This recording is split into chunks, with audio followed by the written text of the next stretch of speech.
అందరికీ నమస్తే అండి. సో ఎంతో ప్రతిష్టాత్మకంగా జరిగిన సార్వత్రిక ఎన్నికల అసెంబ్లీ ఎన్నికల ఫలితాల కోసం కౌంట్ డౌన్ ఇంకా 5 రోజులు మాత్రమే మిగిలింది. 31, 1, 2, 3, 4వ తేదీ. సో 5 రోజులు మాత్రమే మిగిలింది. సో ఈ కౌంటింగ్ ఖచ్చితంగా గతంలో ఎప్పుడూ జరిగి ఉండదు, భవిష్యత్తులో ఎప్పుడూ జరగదు. నభూతో నా భవిష్యత్తు అంటారు కదా, ఆ టైప్ ఉంటుంది. ఏది ఈ 4వ తేదీని జరగబోతున్న కౌంటింగ్. ఖచ్చితంగా కొత్త వివాదాలు వస్తాయి, కొత్త గొడవలు జరుగుతాయి, కొత్త పేచీలు వస్తాయి. అంతెందుకు అసలు కౌంటింగ్ కూడా జరుగుద్దో లేదో డౌట్. అట్లీస్ట్ పోస్టల్ బ్యాలెట్ ఓట్లు కౌంటింగ్ అయినా ఆపేస్తారేమో. ఎందుకంటే ఆల్రెడీ హైకోర్టులో పిటిషన్ పెండింగ్లో ఉంది. ఏం జరిగింది, ఈసీ ఏమో చెప్పింది ఏంటది, ఈసీ ఏమో పోస్టల్ బ్యాలెట్ ఓట్లు సీల్ లేకపోయినా ఆమోదించమని చెప్పింది. దాని మీద వైసీపీ వాళ్ళు కేంద్ర ఎన్నికల సంఘానికి ఫిర్యాదు చేశారు. కేంద్ర ఎన్నికల సంఘం కూడా క్లారిటీ ఇచ్చింది. సో సీల్ లేకపోయినా సరే ఆమోదించవచ్చు, ఇబ్బంది లేదు అని.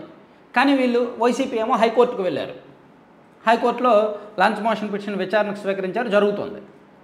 సో ప్రస్తుతానికైతే ఇంకా తుది తీర్పు రాలేదు, నేను ఈ వీడియో చేస్తున్న సమయానికైతే. అంటే వైసీపీ ఒక రకంగా ప్లాన్లో ఉంది.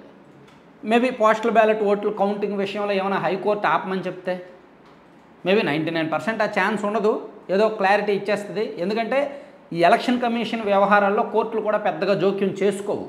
కాబట్టి హైకోర్టు ఈ విషయంలో జోక్యం చేసుకోదని నేను అనుకుంటున్నాను. సరే, ఇది పక్కన పెడితే కౌంటింగ్ ఏజెంట్ల నియామకం, కౌంటింగ్ ఏజెంట్లకు ఇచ్చే శిక్షణ, కౌంటింగ్ ఏజెంట్లకు చెప్తున్న మాటల్లో వైసీపీ నాయకులు సజ్జల రామకృష్ణారెడ్డి గారు చెప్పిన మాటలు ఏ విధంగా ఉన్నాయో మనందరం విన్నాం. అంటే వాళ్ళని గొడవలకు ప్రేరేపిస్తున్నట్టుగా ఉన్నాయి. రూల్స్ పట్టించుకోవద్దు, రూల్స్ బ్రేక్ చేయండి, రూల్స్కి విరుద్ధంగా వెళ్ళినా పర్వాలేదు అనేలా ఉన్నాయి. సో అంటే ఆల్రెడీ వైసీపీ వాళ్ళు సోషల్ మీడియా పరంగా బాగా కొంచెం స్ట్రాంగ్గా ఉన్నారు, విపరీతమైన కాన్ఫిడెన్స్లో ఉన్నారు. జూన్ 9వ తేదీ ప్రమాణ స్వీకారం అంటున్నారు, అదంటున్నారు, ఇది అంటున్నారు. అసలు ఆ హడావిడి మామూలుగా లేదు. కుప్పంలో చంద్రబాబు గారు ఓడిపోతారని, పట్టాపురంలో పవన్ కళ్యాణ్ గారు ఓడిపోతారని, మంగళగిరిలో లోకేష్ గారు ఓడిపోతారు. మొత్తం సీమరాజా చెప్పినట్టు 175కి 178 గెలిచేసేలా ఉన్నారు. సో ఆ హడావుడు అలా ఉంది. మరి అంత హడావుడు ఉన్నప్పుడు ఈ పోస్టల్ బ్యాలెట్లు ఓటింగ్ గురించి ఎందుకో ఈ హడావుడి, ఈ గోల, అంత కాన్ఫిడెన్స్గా ఉన్నప్పుడు 178 సీట్లు గెలుస్తున్నప్పుడు పోస్టల్ బ్యాలెట్లు ఓట్ల గురించి ఎందుకు ఆ గోల? ప్లస్ కౌంటింగ్ ఏజెంట్లని ఎందుకు అలా ట్రైనప్ చేయాలి, అలా మైండ్ వాష్ చేయాలి, గొడవలకు ప్రేరేపించాలి ఎందుకు? అంటే కౌంటింగ్ ఏజెంట్లు నియామకంలో వైసీపీ ప్లాన్ చూసుకోండి. అక్కడ ఏమైనా రిజల్ట్ తేడా ఉంటే గొడవ చేసేయండి. గొడవ చేస్తే కౌంటింగ్ ఆగిపోద్ది, రిజల్ట్ విడుదల చేయడం ఆగిపోద్ది, లేట్ అవుద్ది. ఏదో ఒక గొడవ చేసి అక్కడ ఏదో ఒకటి చేసి తర్వాత కోర్టుకి ఎక్కుదాం, ఏదో ఒకటి చేసుకుందాం, రిజల్ట్ మాత్రం బయటకు రాకుండా చేయండి అనేటట్టు చెప్తున్నారు. సో దీని వెనక పెద్ద ప్లాన్ ఉంది. అందుకే ఈసీ కూడా అప్రమత్తమైంది. ఇందాకే CEO ముఖేష్ కుమార్ గారు ఒక మాట అన్నారు, కౌంటింగ్ కేంద్రాల దగ్గర గొడవ జరిగితే వెంటనే అరెస్ట్ చేసేస్తామని చెప్పారు.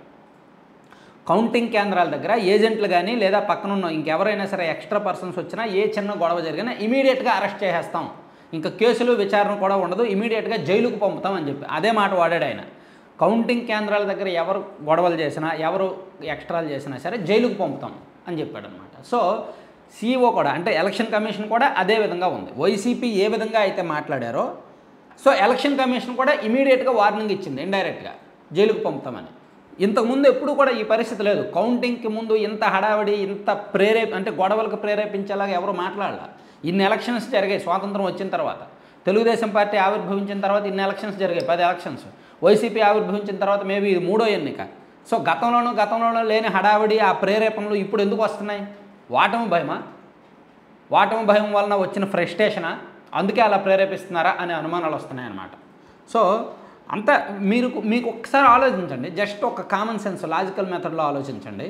గెలుస్తామంటున్నారు, ప్రమాణ స్వీకారం ముహూర్తం పెట్టేశారు, ఆ ఫుడ్ మెనూ కూడా రెడీ చేశారు, ఫుడ్ ఆహార కమిటీ చేశారు. అంత హడావుడి చేసిన వాళ్ళు పోస్టల్ బ్యాలెట్ ఓటింగ్ కోసం కూడా ఒక పేచీ, ప్లస్ కౌంటింగ్ ఏజెంట్ల ద్వారా మరో పేచీ. ఇన్ని పేచీలు ఎందుకు? కౌంటింగ్ రోజు కౌంటింగ్ మీద ఇన్ని పేచీలు ఎందుకు పెడుతున్నారు?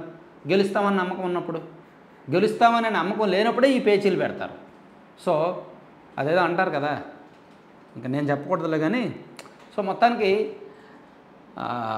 ఈసీ అయితే మాత్రం అలర్ట్గానే ఉంది, ఈసీకి అయితే మాత్రం ముందస్తు సమాచారం ఉంది.